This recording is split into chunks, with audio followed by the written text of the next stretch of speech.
This is the Volvo XC40, and I've been really looking forward to driving this vehicle because it looks like this. It's a very dynamic appearing, interesting car inside and out, and now we get to take it for a lap or two around our test track.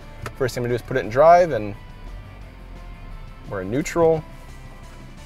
So in order to get to drive, I have to tap down on this shifter twice. That's stupid, but let's continue.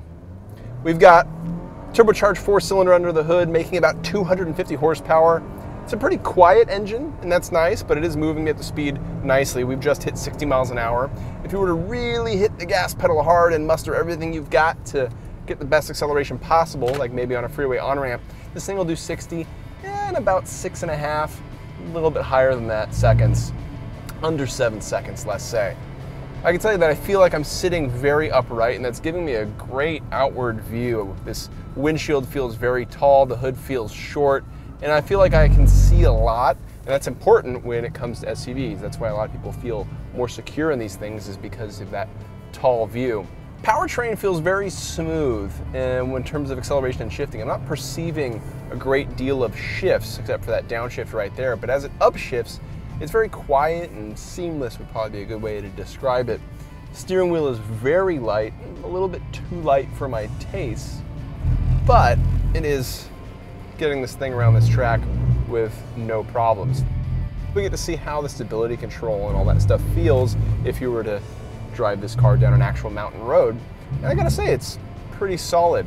Steering, the lightness is kind of what's gonna hurt the overall experience, but not dramatically so. That's the only real negative that I think is gonna stick out here. Also, there's not a lot of seat bolstering, but you can't really expect that with a compact SUV or subcompact SUV.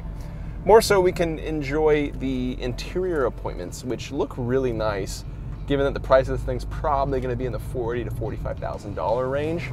And it is a different design than the established like Mercedes and BMWs and Audis of the world. I like that. I like that it's different. It stands out. It's not the established German luxury group. It's something different. I think that's going to be appealing to a lot of other people too who buy this vehicle. And generally, I can say this thing drives just fine. The power is adequate for most of your daily commuting duties. Steering will get you to where you're going. Braking power, there's enough. We've been using these brakes pretty hard at the test track today, and there's a little shudder, but that's going to happen because there's a lot of heat in them.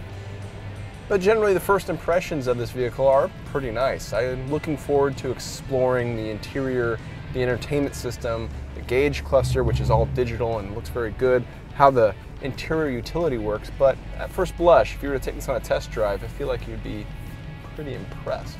That's going to wrap up this quick test track test drive of the Volvo XC40. Look forward to a full review at Edmunds.com, and if you like what you saw here, be sure to subscribe to this YouTube channel.